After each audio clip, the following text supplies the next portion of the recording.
Right now at 5, the Civil Rights Division of the Department of Justice has dismissed the lawsuit against LMPD. Despite this development, Louisville's mayor and LMPD's chief say they are committed to proceeding with agreement reforms. I want to thank you for watching us here on Wave News at 5. I'm Brian Schlonsky. And I'm Myra Ansari. During a press conference today, Mayor Greenberg and LMPD Chief Humphrey echoed the commitment they made last December on the next steps in the real and lasting police reform and public safety improvements.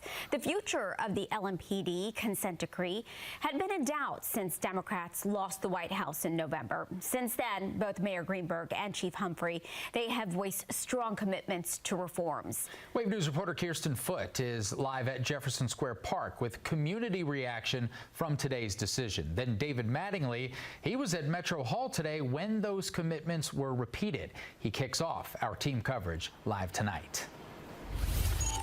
Brian, the mayor's office had anticipated the Justice Department reversing course on the consent decree. So when the motion to dismiss came down this afternoon, Mayor Craig Greenberg and Chief Paul Humphrey were both quick to offer reassurances. While this is not the outcome we hoped for when we stood right here in December and announced the decree, it is an outcome that we have planned for. As word arrived that the Justice Department was moving to dismiss the LMPD consent decree, Mayor Craig Greenberg was on the phone trying to reach Breonna Taylor's mother. But my message to her will be very similar to what my message is to the entire community.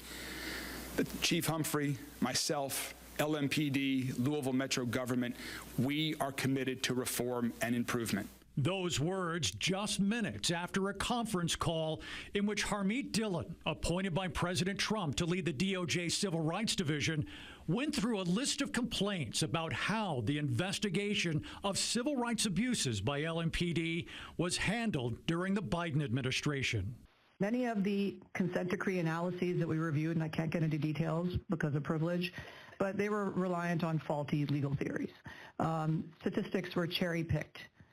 As I noted, the lawyers who went in front of the judge in Louisville could not even answer how many instances were there of tasing and shooting and unlawful interactions with the police.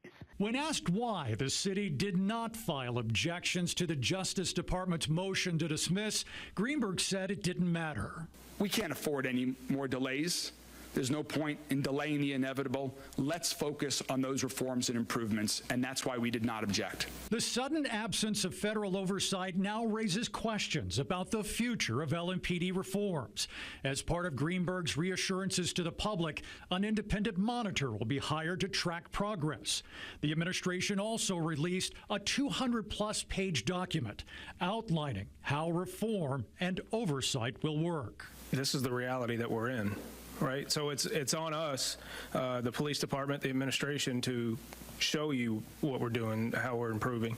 And when you ask about the accountability mechanisms, if we fail, I'll get fired. Now, Kristen Clark, President Biden's Assistant Attorney General for Civil Rights, responded with a message of her own today. She said that the victims of LMPD misconduct included children, people with disabilities, and women who were sexually assaulted. And she said that the consent decree was negotiated with the full support of LMPD and with City Hall here. And she says ignoring the findings, she says, and quoting here, flies in the face of our laws and the Constitution. Reporting live, David Mattingly, Wave News. All right, thank you, David.